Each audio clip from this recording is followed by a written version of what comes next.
Hello students, welcome all of you on Akshi academy YouTube channel.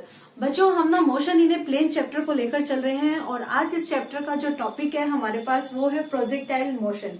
काफी interesting topic है और मैं आपको बताऊंगी कि इस चैप्टर में से ये वाला जो टॉपिक है वो बहुत ही ज्यादा इम्पोर्टेंट टॉपिक है। इस टॉपिक में से हमें थ्योरी तो आती ही है एग्जाम में और साथ के साथ न्यूमेरिकल्स भी बहुत सारे ऐसे हैं जो हमें देखने को मिलते हैं। तो मेरा सजेशन आपके लिए रहेगा कि जो मेरी वीडियो है उसको एंड तक देखिएगा ताकि आपको कंसेप्चुअल बेस्ड जो लर्निंग है आपकी हो सके, क्योंकि बच्चों रटना तो हमें है ही नहीं, ठीक है ना। तो चलिए हम स्टार्ट करते हैं अपना कॉन्सेप्ट। तो सबसे पहले हम बात करते हैं प्रोजेक्टाइल की कि प्रोजेक्टाइल क्या होता है। चलिए बच्चों एक काम करते हैं, एक बॉल लेते हैं और बॉल को जरा थोड़ा सा फेंक देते हैं। कहाँ जाएगी वो? क्या वो अर्थ की बाउंड्री को क्रॉस कर जाएगी? बिल्कुल नहीं करेगी। मतलब अगर हम ग्राउंड लेवल पे हैं और बॉल को थ्रो करेंगे तो बॉल क्या करेगी? ग्राउंड पे ही आएंगी। तो आप कहेंगे मैम क्या बच्चों वाली बातें कर रहे हो, बॉल को फेंकेंगे तो वो तो सीधा नीचे ही आएगी, ग्राउंड पे ही आएगी। लेकिन वो ग्राउंड पर आती है तो वो क्यों आती है, क्या उसके पीछे रीजन है? अगर मैं आपसे ये पूछूं कि भाई आपकी बॉल ने मैक्सिमम हाइट कितनी कवर की, उस बॉल को नीचे ग्राउंड लेवल तक आने में कितना टाइम लगा, और साथ साथ मैं अगर आपसे ये कहूं कि भैया कितनी आपकी हॉरिजेंटल डिस्टेंस हुई, तो आप कहोगे कि मैडम आपने तो छोटी सी बात में बहुत कुछ पूछ लिया, है ना। तो कॉन्सेप्ट यही है हमारे पास, हमें यही डिस्कस करना है। लाइक जैसे मैंने कहा कि मैं अगर मैं बॉल को थ्रो करूं और वो जाए, या फिर सपोज कीजिए कि आपके पास क्या है, आपके पास एक बो है, मतलब धनुष है, ओके, और धनुष में से आपने ये तीर चला के मारा तो तीर कहाँ गया? सीधा उड़ते हुए कहाँ आया? नीचे आया। मतलब अगर किसी को हिट कर गया तो कर गया, और अगर किसी को हिट नहीं किया तो क्या करेगा भैया? ग्राउंड लेवल पे वो आ जाएगा। तो इस टाइप का जो हमारे पास ऑब्जेक्ट होता है, जो पार्टिकल होता है, उसे हम कहते हैं प्रोजेक्टाइल। सो प्रोजेक्टाइल ने क्या किया? देखो इसका मीनिंग ये हुआ कि अगर हम ये सपोज करें कि ये हमारे पास एक प्लेन है, ठीक है, और इस प्लेन में ये हमारी ओरिजिन पॉइंट है, या फिर हम ये कह सकते हैं कि जहां पर हम खड़े हैं, ओके। तो हम क्या कर रहे हैं, जैसे कि कहा कि आपने किसी भी ऑब्जेक्ट को ऐसे थ्रो किया, तो जब आप थ्रो करेंगे तो यहाँ पर किसी न किसी वेलोसिटी से आप थ्रो करेंगे, ओके। तो जब आप इसको थ्रो करते हैं तो ये क्या करता है? ग्राउंड लेवल पर वापस आता है। लाइक अब ये यहाँ पर वापस आ रहा है, ठीक है। तो आप ये देख पा रहे हो कि ये जो भी हमारे पास पार्टिकल है वो यहाँ से पहले यहाँ शिफ्ट हुआ, फिर वो यहाँ पे आया, देन ऐसे वो उसने यहाँ पे क्या किया है? एक पाथ जो है वो कवर किया है। तो इस टाइप का जो पार्टिकल है जो अर्थ के एटमॉस्फेयर में ही है, ठीक है, अर्थ के एटमॉस्फेयर में ही है ना, और जिसको हमने क्या किया है? सिर्फ प्रोजेक्ट किया है, मतलब हमने उसको थ्रो किया है। अगर मान लीजिए हमने इसको ऐसे थ्रो किया है तो क्या यहाँ पर हमें किसी फ्यूल की रिक्वायरमेंट हुई? क्या हमने यहाँ पे कोई फ्यूल यूज किया? पेट्रोल लगाया, डीजल लगाया? नहीं ना। तो इट मीन्स जो भी हमारे पास प्रोजेक्टाइल होता है वो क्या होता है? A projectile is an object that is in the flight under the atmosphere. जो फ्लाइट में रहता है, मतलब उड़ता रहता है, कहाँ पे? इन द एटमॉस्फेयर। एटमॉस्फेयर में रहेगा और साथ साथ में क्या हम देखते हैं कि ये नीचे ग्राउंड लेवल पर आ जाता है। सो यहाँ पर आपके पास एक ग्रेविटी जो है वो अट्रैक्ट करती है इस पार्टिकल को, okay. So this particle moves under the influence of gravity. Clear? इतना हुआ। But when it is projected, okay, when it is projected or thrown without any requirement of fuel, then this object is known as projectile. तो ये हमारे पास क्या कहलाएगा? Projectile कहलाएगा। Clear हुआ concept? तो प्रोजेक्टाइल में आपने क्या क्या देखा? देखो प्रोजेक्टाइल में आपने सोचा कि जी ये तो एक एटमॉस्फेयर में ये मोशन करेगा, ओके, इन द एटमॉस्फेयर। फिर सेकंड कॉन्सेप्ट आपने देखा under the influence of gravity. Gravity जानते हैं ना, ओके।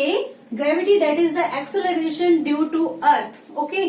सो इसके अंडर में ये रहेगा। And next without any fuel. Without any fuel भी हो गया। और कैसे होता है? जब आप इसको प्रोजेक्ट करते हैं, ओके, व्हेन प्रोजेक्टेड और थ्रोन। तो ये हमारे पास जो प्रोजेक्टाइल होता है ना, उसकी क्या होती है? प्रॉपर्टीज होती है, मतलब इनको वो फुलफिल करता है। अब हमने क्या देखा कि जब भी हमने किसी प्रोजेक्टाइल को ऐसे प्रोजेक्ट किया तो ये ऐसे यहां से लेकर यहां तक एक पाथ कवर करता है, दिख रहा है ना आपको, इस तरीके से ये इसने एक पाथ कवर किया हुआ है। So path covered by the projectile, जो भी ये पाथ होता है ये हमारे पास किस तरह की शेप है, बताइए कौन सी शेप है ये, पैराबोलिक शेप, वेरी नाइस। सो पैराबोलिक शेप तो है ये आपके पास, लेकिन आपको मैं ये बता देती हूँ, ये क्लियर कर देती हूँ क्या, कि जो भी यहाँ पे ये पाथ कवर करता है ना, इस पाथ को हम बोलते हैं ट्रेजेक्ट्री। क्लियर बच्चा? तो ये नेक्स्ट पॉइंट हो गया आपके पास प्रोजेक्टाइल का। पहले आपको पता लगा प्रोजेक्टाइल की डेफिनेशन, नेक्स्ट आपने क्या डिस्कस किया, ट्रेजेक्ट्री ऑफ प्रोजेक्टाइल। तो प्रोजेक्टाइल का ये क्या हो जाता है, जो भी पाथ है दैट इज द ट्रेजेक्ट्री। अब नेक्स्ट कॉन्सेप्ट हमारे पास आता है कि जब हम प्रोजेक्टाइल को डिस्कस करते हैं तो क्या हम कुछ सोचकर चलते हैं, बिल्कुल सोचकर चलते हैं। क्या क्या सोचकर चलते हैं देखो, तो उसका मीनिंग ये हुआ कि यहाँ पर हम कुछ अजम्पशन रखते हैं। अब क्या क्या अजम्पशन है, फर्स्ट अजम्पशन देखिए आप, क्या, जैसे कि आपने क्या कहा कि यहाँ पे जो ग्रेविटी फोर्स लगता है, क्लियर, सो ग्रेविटी फोर्स लगेगा, दैट मीन्स जो भी हमारे पास यहाँ पर एक्सेलरेशन लगता है, acceleration works due to gravity, और जो भी ये लगेगा हम इसकी डायरेक्शन यहाँ पर लेकर चलते हैं वर्टिकली डाउनवर्ड, इन वर्टिकली डाउनवर्ड। तो इसका मतलब ये हुआ कि जो भी यहाँ पे एक्सेलरेशन वर्क करेगा वो कैसा होगा g, that will be equal to g. Clear? लेकिन कॉन्सेप्ट और है साथ साथ में क्या, वर्टिकली डाउनवर्ड, डाउनवर्ड का मतलब इस डायरेक्शन में वो लगेगा। क्लियर? सो एक तो कॉन्सेप्ट आपके पास ये हो जाता है जो हम अजम्पशन यहाँ पर सपोज करके चलते हैं। नेक्स्ट अजम्पशन हमारे पास ये है कि क्या, चलो आपने बैडमिंटन खेला है ना, बैडमिंटन में हम क्या करते हैं कि कोक हमारे पास होती है और हम रैकेट से टक, ठीक है, फिर सामने वाला क्या करता है, टक, मतलब आप यहां से आपकी जो कॉक है वो यहां से यहां तक आपकी मूवमेंट करती रहती है। लेकिन सपोज करो अगर बीच में हवा चलने लग जाए तो क्या होगा, क्या बैडमिंटन खेल पाओगे, नहीं ना, क्या होगा फिर, मतलब जो कोक ऐसे ऐसे जानी थी वो ट्र ट्र ट्र इधर उधर होती हुई चली जाएगी। इट मीन्स यानी कि एयर जो है वो क्या करती है, अपनी तरफ से कोई रेजिस्टेंस अप्लाई करती है। क्लियर? तो अगर हमने इस मोशन के अंदर एयर का रेजिस्टेंस भी यहाँ पर हमने कंसीडर किया तो क्या हम इस मोशन को, इस ट्रेजेक्ट्री पाथ को एज इट इज पढ़ पाएंगे जैसा हम ये सोच रहे हैं, नहीं पढ़ पाएंगे। क्लियर? सो हम यहाँ पर क्या करते हैं, जो भी हमारे पास एयर रेजिस्टेंस होता है, क्लियर बच्चा, air resistance is supposed to be negligible, वो हम यहाँ पर नेग्लिजिबल सपोज कर लेते हैं। क्लियर हुआ? तो ये तो दो अजम्पशन हो गई है। एंड थर्ड, हम जानते हैं कि हमारी जो अर्थ है ना वो कैसी है, गोल है ना, राउंड इन द शेप। तो अर्थ अगर गोल है तो इसका मीनिंग ये हुआ कि यहां से यहां तक आपके पास अर्थ की कोई ना कोई कर्वेचर तो होगी। लाइक मैंने चलो सपोज किया कि जी मेरी अर्थ ना यहाँ से ऐसे ऐसे हो रही है और फिर उसके बाद वो ऐसे ऐसे घूमते हुए गोलाई में आ जाएगी। क्लियर? तो अगर मेरी अर्थ यहाँ पर गोल है तो इसका मतलब क्या हुआ कि ये जो पाथ है यहाँ से, मतलब जो डिस्टेंस अगर मैं ये सपोज करती कि जी ये होती मेरे पास जो मैक्सिमम डिस्टेंस, मैक्सिमम हाइट, वो इस कर्वेचर की वजह से या तो ऐसे हो सकती थी या फिर क्या हो सकती थी, यहाँ तक हो सकती थी।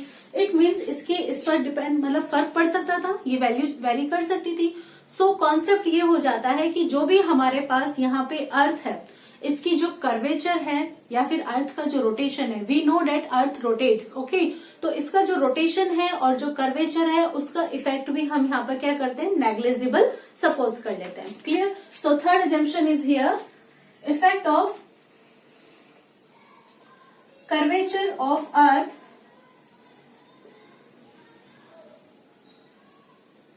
and rotation of earth is negligible। तो जो भी हमारे इस काम में बाधाएं डाल सकते थे, ओके, जो भी हमारे पास ऑब्स्टिकल आ सकती थी, हमने क्या किया, उन सबको एज्यूम कर लिया। और जब हमने उन सबको एज्यूम कर लिया तो अब हमारा जो कॉन्सेप्ट होगा वो क्या होगा, विदाउट एनी ऑब्स्टेकल। क्लियर हुआ? तो ये हमारे पास प्रोजेक्टाइल का एक बेसिक कॉन्सेप्ट था कि प्रोजेक्टाइल क्या होता है, प्रोजेक्टाइल मोशन को डिस्कस करते समय क्या अजम्पशन जो है वो ली जाती है। आप इसको नोट कर लीजिए। नेक्स्ट अब हमारे पास कॉन्सेप्ट होगा कि जो प्रोजेक्टाइल जो पाथ कवर करता है, यानी कि जो ट्रेजेक्ट्री होती है हमारे पास प्रोजेक्टाइल की, उसको कैलकुलेट करना कि वो हमारे पास, जैसे हमने बोला पैराबोलिक शेप होती है, तो उस पैराबोला की कोई ना कोई इक्वेशन भी तो होनी चाहिए। सो नेक्स्ट हम डिस्कस करते हैं पाथ ऑफ प्रोजेक्टाइल। तब तक के लिए आप इसे नोट कर लीजिए। सो फर्स्ट कॉन्सेप्ट हमारे पास यहाँ पे है ट्रेजेक्ट्री ऑफ प्रोजेक्टाइल।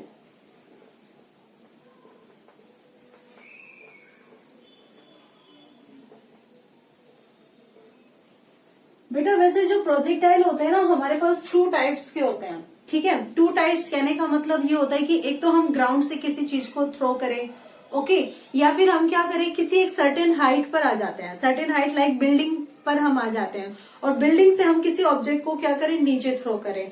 तो जो हम किसी हाइट पे आएंगे, ओके, लाइक बिल्डिंग के ऊपर आएंगे, तो उसको हम बोलते हैं हॉरिजॉन्टल प्रोजेक्टाइल, और जो हम किसी ग्राउंड लेवल से हम स्टार्ट करते हैं उसको हम बोलते हैं ऑब्लिक प्रोजेक्टाइल।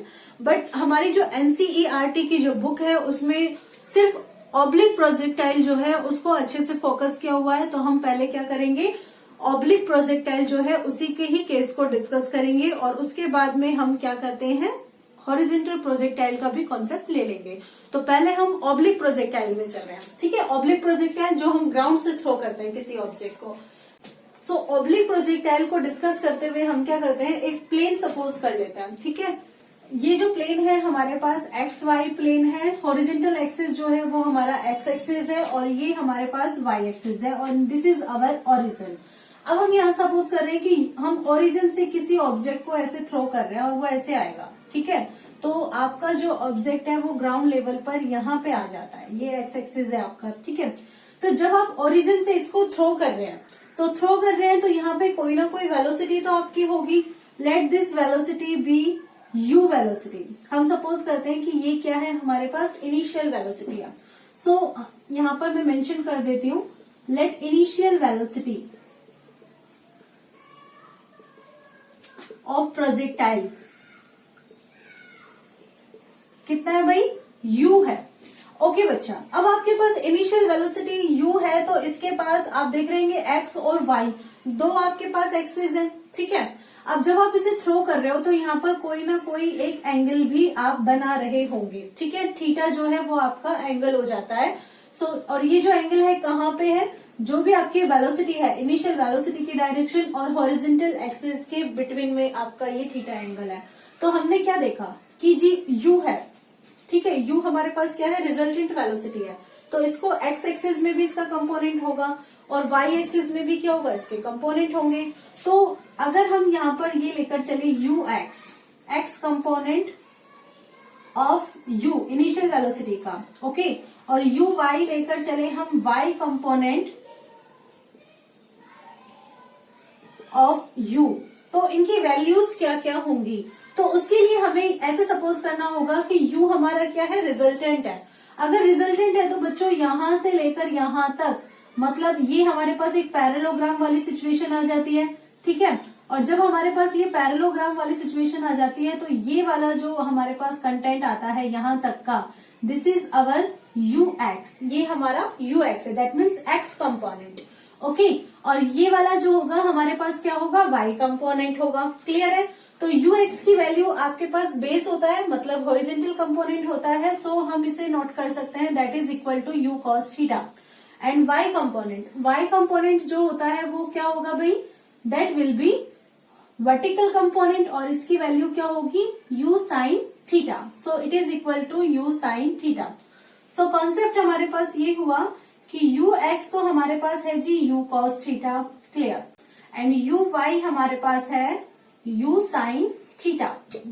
हम इनको इक्वेशन नंबर 1 और 2 जो है वो कंसीडर कर लेते हैं।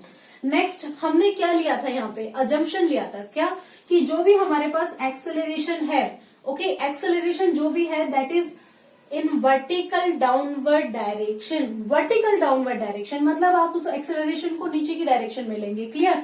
लाइक अगर ये ऑब्जेक्ट जैसे मान लीजिए सपोज कीजिए यहाँ पे आ रहा है या किसी टाइम यहाँ पे भी आ रहा है, तो हर जगह जो एक्सेलरेशन है वो क्या होगा, g होगा, और उसकी डायरेक्शन क्या होगी, नीचे की ओर। सिंस अब y डायरेक्शन आपके पास इस तरफ है, तो मतलब ये पॉजिटिव डायरेक्शन है, और आपका जो एक्सेलरेशन है वो डाउनवर्ड है, तो वो क्या हो जाएगा, नेगेटिव हो जाएगा। ओके, सो जो भी एक्सेलरेशन होगा इसमें अगर आप एक्स कंपोनेंट ले तो एक्स कंपोनेंट तो हमारे पास होगा ही नहीं, क्योंकि डायरेक्शन जो है वो ऑलवेज डाउनवर्ड डायरेक्शन में है। सो वी विल सी और we will write a y that is equal to minus g vertically downward. तो ये दो कॉन्सेप्ट जो है वो हमारे पास जो है वो हो चुके हैं। क्लियर बच्चा? हम इसको ले लेते हैं इक्वेशन नंबर 3, इन कॉन्सेप्ट्स को। अब नाउ वी नो डेट कि जो भी हमारा प्रोजेक्टाइल है ना वो क्या करेगा, डिस्टेंस ट्रेवल कर रहा है। क्लियर? अब ये जो डिस्टेंस इसने ट्रेवल कर रहा है यहाँ पर, यहां तक वो कर रहा है, तो एक्स एक्सिस की डायरेक्शन में भी कर रहा है और वाई एक्सिस की डायरेक्शन में भी कर रहा है। मतलब जो भी हमारा प्रोजेक्टाइल की मोशन है वो कैसी है, 2 डायमेंशनल है। Okay, 2D। एक्स एक्सिस में भी उसका कंपोनेंट है और वाई एक्सिस में भी उसका कंपोनेंट है। तो हमें जो डिस्टेंस कैलकुलेट करनी है वो भी क्या करनी है, दोनों ही एक्सिस के अलोंग कैलकुलेट करनी है। तो सबसे पहले हम यहाँ पर ना डिस्टेंस जो है उसका जो जनरल फॉर्मूला हम यूज करते हैं वो ले लेते हैं। क्या होता है डिस्टेंस का general formula, that is equal to s, this is equal to u t plus half a t square. ये हमारा जनरल फॉर्मूला होता है। इसको यूज करके हमें क्या करना है, डिस्टेंस कैलकुलेट करनी है। तो चलिए हम पहले एक्स डायरेक्शन में कैलकुलेट करते हैं, इन एक्स डायरेक्शन। तो जो एक्स डायरेक्शन में आपकी डिस्टेंस होगी, यानी कि यहां से लेकर यहां तक की जो वैल्यू होगी वो आपकी किसके इक्वल होगी जी, एक्स के इक्वल होगी। सो हम यहाँ पर एस की जगह क्या लेते हैं, एक्स। ओके, नाउ यू आपका एक्स कंपोनेंट होगा क्योंकि आप एक्स डायरेक्शन की बात कर रहे हैं, and multiply by t plus half acceleration भी आपका एक्स डायरेक्शन के along a x into t square. आप जब इसको सॉल्व करते हैं तो x is equal to u x की वैल्यू क्या है, that is equal to u cos theta. तो आपने ये लिया यू कॉस थीटा, मल्टीप्लाई किया टाइम से plus half a x that means acceleration in x direction. तो बच्चे वो क्या है, 0 है। क्लियर? तो हम यहाँ पर लेंगे 0 इंटू टी स्क्वायर। तो आपके पास कॉन्सेप्ट क्या हुआ, x that is equal to u cos theta into t. तो आपको यहाँ पर x की वैल्यू मिल जाती है, मिल गई है ना। इसको हम नोट कर लेते हैं इक्वेशन नंबर 4 के थ्रू। क्लियर? अब जैसे हमने x एक्सिस के अलोंग डिस्टेंस कैलकुलेट की है, हम y एक्सिस के अलोंग भी डिस्टेंस कैलकुलेट करते हैं in y direction. Then y that is equal to u y t plus half a y t square, इतना हो जाएगा। क्लियर है ना? चलो वैल्यूज अप्लाई कर देते हैं। y that is equal to u y कितना हुआ बेटा, u साइन थीटा। तो आप यहाँ पे अप्लाई कीजिए u sine theta into t plus half a y की जगह minus g into t square. So आपके पास जो इक्वेशन आती है y that is equal to u sine theta into t minus half g t square, ये हमारे पास y की इक्वेशन आ जाती है। क्लियर? x की भी वैल्यू आ गई है, y की भी वैल्यू आ गई है, लेकिन अगर अब हमें क्या करना है, हमें तो भैया ट्रेजेक्ट्री चाहिए ना, ट्रेजेक्ट्री दैट मीन्स पाथ चाहिए। और जो पाथ है उसमें टाइम का तो कोई रोल चाहिए ही नहीं, मतलब या तो x चाहिए हमें या फिर y चाहिए। तो हम क्या करते हैं, y वाली इक्वेशन हो या फिर x वाली इक्वेशन हो, इस तरीके से कन्वर्ट करते हैं कि जो टाइम है ना वो चला जाए और सिर्फ y और x रह जाए, क्योंकि हमें y और x एक्सिस जो दो प्लेन है ना उनके अलोंग अपनी जो प्रोजेक्टाइल है ना उसका पाथ लेना है। तो हम यहाँ पर नोट करते हैं इक्वेशन नंबर 4 में क्या, कि x की value u cos theta into T होती है। तो हम यहाँ से टाइम कैलकुलेट कर लेते हैं। Clear? So by equation number 4 t is equal to क्या होगा, u cos थीटा नीचे आ जाएगा, x upon u cos theta. अब बच्चों हम यहाँ पे क्या करेंगे, ये जो टाइम आया ना इसको यहाँ पे रख देते हैं। So by putting value of t, okay, t equation number 6 ले लेते हैं। From equation number 6 in equation number 5 we get, आप वैल्यूज अप्लाई कीजिए तो y that is equal to u sine theta. Clear? Time की जगह आपने ये लिया x upon u cos theta minus half g x upon u cos theta और इसका होल स्क्वायर। इसको जब हम सॉल्व करते हैं तो हमें मिलता है y इज इक्वल टू, अब आप देखिए u से u कैंसिल हो जाएगा। क्लियर? आपके पास यहाँ पे क्या है, x sine theta upon cos theta क्या होता है, याद कीजिए, sine theta upon cos theta कितना होता है भाई, tan theta, very nice, x tan theta minus ये आपके पास हो जाएगा g into x square upon two u cos theta का square, that means u square cos square theta. So this is the equation. बच्चों ये जो हमें इक्वेशन मिलती है ना, equation number 7, this is the path of projectile. Okay, this is the path of projectile. That means this is the trajectory. Okay, तो ये हमारे पास ट्रेजेक्ट्री हमें मिल जाती है। दैट मीन्स जो भी हमारा पैराबोला है, मतलब जो भी शेप मिलती है, आप देखो यहाँ पे y है और ये x tan theta minus g x square upon two u square cos square theta. यहाँ पे आपके पास वेरिएबल की मैक्सिमम पावर क्या है, देखिए कितनी है, x and x has power 2, so we have maximum power equals to 2, that means it is a quadratic equation. और जो भी क्वाड्रेटिक इक्वेशन होती है वो हमने पढ़ा है क्या, कि उसका पाथ हमारे पास कैसा होता है, पैराबोलिक पाथ होता है। So we can say that the path of projectile is parabolic. Clear हुआ? तो ये आपका कॉन्सेप्ट है ट्रेजेक्ट्री का, आप इसे नोट कर लीजिए। नेक्स्ट हम डिस्कस करते हैं वेलोसिटी को। Okay, resultant velocity. So students, trajectory के बाद अब जैसे हमने कॉन्सेप्ट लिया था किसका, वेलोसिटी का, तो इनिशियल वेलोसिटी तो हमारे पास ये है। अब बच्चों हम ये जानते हैं क्या, कि यू एक्स जो है वो तो आपका इस डायरेक्शन में, एक्स डायरेक्शन में, और इस डायरेक्शन में हमारे पास कोई एक्सेलरेशन नहीं है, मतलब ए एक्स की जो वैल्यू है ना यहाँ पे क्या है, 0 है। तो कॉन्सेप्ट क्या हुआ, अगर आपसे ये कहा जाए कि भैया फाइनल वेलोसिटी क्या होगी, फाइनल वेलोसिटी यानी कि कोई भी पॉइंट पे, लाइक हम ना यहाँ पे ले रहे हैं, तो यहाँ पे जो भी वेलोसिटी है वो यू एक्स तो होगी नहीं, उसकी वैल्यू क्या होगी, वी एक्स होगी। ठीक है, तो अगर आपसे फाइनल वेलोसिटी या फिर आपसे वी एक्स कैलकुलेट करने को कहा जाए तो आप कैसे कैलकुलेट करोगे। सो आप कॉन्सेप्ट यूज करेंगे यहाँ पर किसका, v is equal to u plus a t वाली इक्वेशन का। इसके अकॉर्डिंग आपके पास वी एक्स की वैल्यू क्या होगी, u x plus a x into t. Clear बच्चा, तो यू एक्स तो है ही और ए एक्स की वैल्यू हमारे पास 0 है, तो 0 इंटू टी यानी कि 0 हो जाएगा। So final we can say that final velocity is equal to the initial velocity. ये हमारी इनिशियल वेलोसिटी के इक्वल होगी। इसका मीनिंग ये हुआ कि एक्स डायरेक्शन में हमारा जो पार्टिकल मूवमेंट कर रहा है, जो भी हमारा प्रोजेक्टाइल है, उसकी वेलोसिटी उतनी रहेगी जितनी यहाँ पे थी। क्लियर? बट अगर हम यहाँ पे वर्टिकल डायरेक्शन की बात करें, तो वर्टिकल डायरेक्शन में हम ये जानते हैं कि जी हमारे पास जो ए वाई है ना, उसकी वैल्यू है क्या, minus g. Okay, that means we have acceleration. और अगर एक्सेलरेशन है तो एक्स एक्सिस में हमारे पास क्या है, 0 है। इट मीन्स वेलोसिटी आपकी सेम। ओके, वेलोसिटी सेम है तो आप इस मोशन को क्या बोलेंगे, यूनिफॉर्म मोशन। लेकिन जब हम बात करेंगे वाई एक्सिस के अलोंग, तो यहाँ पे हमारे पास एक्सेलरेशन है, और एक्सेलरेशन अगर है तो वेलोसिटी भी चेंज होती जाएगी, होगी ना। तो इस कॉन्सेप्ट में हम इसको यहाँ पर क्या बोलेंगे, यूनिफॉर्म एक्सेलरेटेड मोशन। ये क्लियर कर लेना कॉन्सेप्ट बच्चों। क्या कभी कभी 1 मार्क का या फिर एमसीक्यू में पूछा जा सकता है इस तरह का क्वेश्चन, कि आपके पास एक्स एक्सिस के अलोंग तो यूनिफॉर्म मोशन है, लेकिन वाई एक्सिस के अलोंग कैसी है जी, uniform accelerated motion. That means here is the presence of acceleration. अब चलिए हम स्टार्ट करते हैं। सपोज कीजिए हम इस पॉइंट पर वेलोसिटी चेक करना चाहते हैं कि क्या है। तो वेलोसिटी अगर हम देखेंगे तो टेंजेंशियल लाइन के थ्रू हम रिप्रेजेंट करेंगे। क्लियर? तो ये हमारे पास किसकी डायरेक्शन होगी, v की। That means this is the resultant velocity. Okay, अब ये रिजल्टेंट वेलोसिटी है तो इसका मतलब ये हुआ कि जो ऐसे यहाँ पे एक्स एक्सिस के अलोंग हमें मिलेगी वो हमारे पास क्या होगी, वी एक्स होगी। ओके, और जो y एक्सिस के अलोंग ऐसे होगी वो हमारे पास क्या होगी, वी वाई होगी। क्लियर? कंपोनेंट्स में तो आप ऐसे ही लेंगे, जैसे अब आप यहाँ से ले रहे हैं। अगर मान लीजिए आप इस पॉइंट पर लेना चाहते हैं तो आपकी वेलोसिटी ये होगी। ठीक है, अगर ये वेलोसिटी होगी तो ये आपका एक्स एक्सिस के अलोंग होगा क्या, वी एक्स, और ये आपका वाई एक्सिस के अलोंग होगा क्या, वी वाई।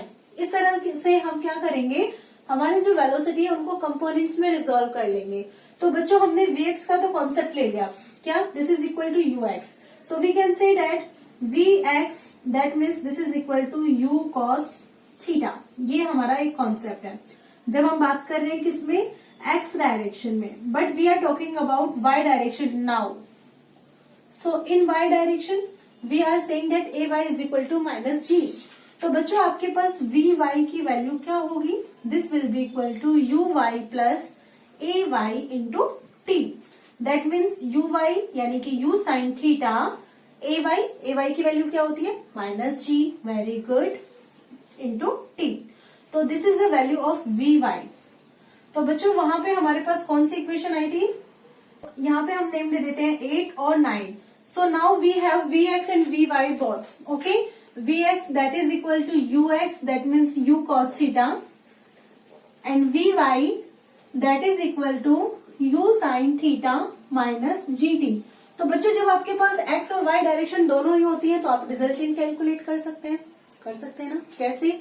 याद कीजिए भाई, वेक्टर वाला जो चैप्टर है उसमें बताया था मैंने आपको रिजल्टेंट कैलकुलेट करना। That means we have to take square of x component and square of y component and then we will add them and will take square root. So हम इस तरीके से रिजल्टेंट वेलोसिटी जो है वो calculate करते हैं।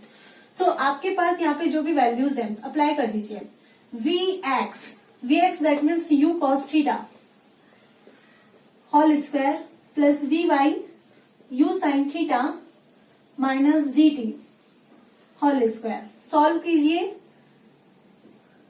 We will get u square cos square theta plus ये x माइनस वाई का होल स्क्वायर हो जाएगा। That means x square minus 2xy plus y square. So we will write here u square sine square theta plus g square t square minus 2u g t sine theta. Done. अब आप देख पा रहे हैं कि u square cos square theta and that is u square sine square theta. तो u square क्या है? कॉमन है। चलो ले लो कॉमन, यू स्क्वायर कॉमन ले लिया, अंदर क्या बचा? Cos square theta plus sine square theta, clear, plus g square t square minus 2u g t sine theta. और इन सबका हम क्या लेंगे? Square root. Cos square theta plus sine square theta कितना होता है? ट्रिग्नोमेट्रिकल आइडेंटिटी है, इसकी वैल्यू 1 होती है। So we will write here v is equal to u square plus g square t square minus 2u g t sine theta. So students this is the equation of resultant velocity. आप बच्चों इसके through आप कहीं पर भी किसी भी point पर भी ना वेलोसिटी कैलकुलेट कर सकते हो प्रोजेक्टाइल की। ये जो प्रोजेक्टाइल है ना इसकी वेलोसिटी आप कैलकुलेट कर सकते हो। मतलब आपको थीटा की वैल्यू अप्लाई करनी है, यू जी टी जो भी आपको वैल्यू गिवन है आपको अप्लाई करनी है, आंसर आ जाना है। So this is the equation of resultant velocity of projectile. अब students now we have a option what, कि अगर हमारे पास रिजल्टेंट वेलोसिटी है, क्लियर भाई, देखा ये v है, ये x है, ये vy है, तो आपने देखा ये थीटा एंगल है, क्लियर। सिमिलरली यहाँ पे भी तो एक एंगल होगा and this will B theta. तो अगर आपसे इसकी डायरेक्शन पूछी जाए, भाई मैग्नीट्यूड तो आपने कैलकुलेट कर लिया, अब आप डायरेक्शन भी तो कैलकुलेट करोगे ना। तो जब भी हम डायरेक्शन कैलकुलेट करते हैं तो हम टेन थीटा को कैलकुलेट करते हैं। ओके, अब tan theta that means y component upon x component, है ना, ऐसे ही कैलकुलेट करते हैं। और अगर ऐसे याद नहीं आ रहा तो लो ऐसे ले लो, ये वी एक्स है जी, ये आपके पास क्या है v and this is v y. मैं इसको थोड़ा सा इस तरीके से बता रही हूँ अलग से। अब ये जो वी वाई है हम यहाँ पे ऐसे एक परपेंडिकुलर ड्रॉ करें तो इसकी वैल्यू इस वी वाई की इक्वल होगी। ओके, और ये क्या होगा? वी एक्स, ये थीटा है तो tan theta that means perpendicular upon base. Perpendicular ये है वी वाई, बेस ये है v x, so we can say that that is equal to vy upon vx and this have the value u sin theta minus gt upon u cos theta. Okay, so theta is equal to tan वहां shift कर देंगे तो आपके पास ये inverse में convert हो जाएगा, tan inverse u sin theta minus gt upon u cos theta. So this is the direction, that means ये जो थीटा एंगल है ये आपका रिजल्टेंट वेलोसिटी जो है ना, रिजल्टेंट वेलोसिटी किसके साथ बनाती है? हॉरिजॉन्टल कंपोनेंट के साथ बनाती है। Okay, so this is the direction of resultant velocity vector.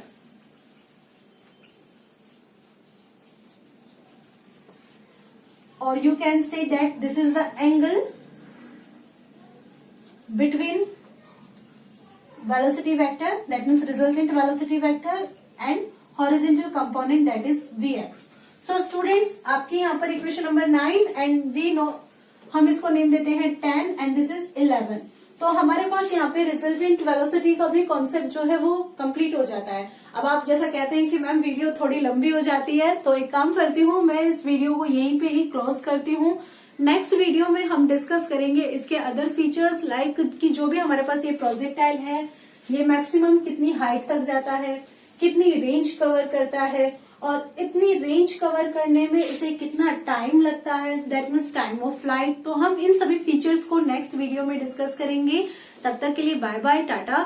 अगर आपको मेरी वीडियो अच्छी लगी है तो आप क्या करेंगे बताइए? वीडियो को लाइक करेंगे, कमेंट करेंगे और चैनल को सब्सक्राइब भी करेंगे, ठीक है, ताकि मुझे मोटिवेशन मिलता रहे और मैं आपके लिए फर्दर जो वीडियोज है वो टाइम से ला सकूं। Thank you so much for watching my channel.